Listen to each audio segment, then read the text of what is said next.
I saw this. Okay, all right. Yeah. Okay, so yeah, Spider-Man 2. It looks like they are up. So when I think sequel, right, I'm looking for a few things. I want everything to be up to ante. I want the graphics to be improved upon. I want the gameplay to be improved upon. I want the story to be improved upon. I want there to be innovation. I want there to be growth from the original. Miles Morales was kind of like a spin-off sort of like middle prologue thing, and I think it did its job. I didn't play it yet. I'm going to borrow it from my brother. So I can't say much on that, but I can understand, like, that's not its full-fledged sequel. This is a full-fledged sequel that has the two. We've recently been burned by games that have the sequel 2 in them. So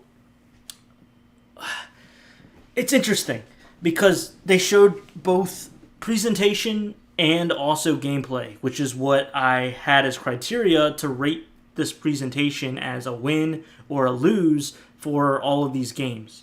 And they showed me a lot. Like, they showed a lot of gameplay, a lot of story, compared to the other presentations.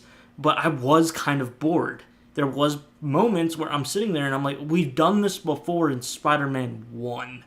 I really had to think about this because Insomniac, like I said, I've trusted them as a company for a while now. They've put out great games, banger after banger. I really like the new moveset for Spider-Man now that he has the symbiote, but does that warrant a sequel? I don't think so. You can now play as Miles, so you have more characters to play as. Does that warrant a sequel? I guess you can add that. From what I've heard is, since the map is New York, it's literally the same map from Spider-Man 1, so the map doesn't get bigger. How can you get bigger with a city that's, to scale to the actual city? So that kind of knocks down points. There's no co-op opportunity, which sucks. Like, you have it there, but it's still a single-player experience. However, that might have its merit.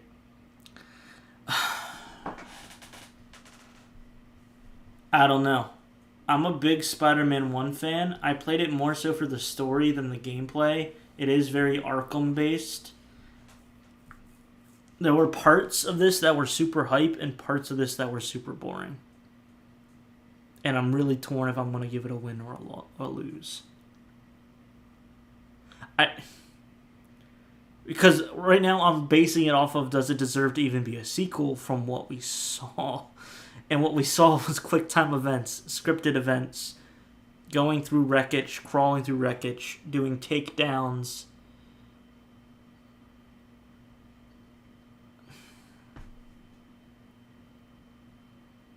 And story, it looks like the story is going to be well fitted together. They're not throwing everything at a wall and seeing what sticks. Like, Kraven the Hunter is hunting down the biggest baddie in New York, which is, he thinks the Lizard, but my theory is eventually that's going to change because Spider-Man, who has the symbiote suit, is going to take down Lizard, and then Kraven's going to be like, oh, so you are the apex predator, I'm coming after you, and then the symbiote suit's going to go back to Venom, and then Venom is going to be the big bad, and then Kraven's going to once again change gear and be like, oh, now you're the apex predator. So now you have the villain, Miles, and Peter, maybe even Lizard, I don't know how Connors is fitting into all this, all going towards Venom as the big bad.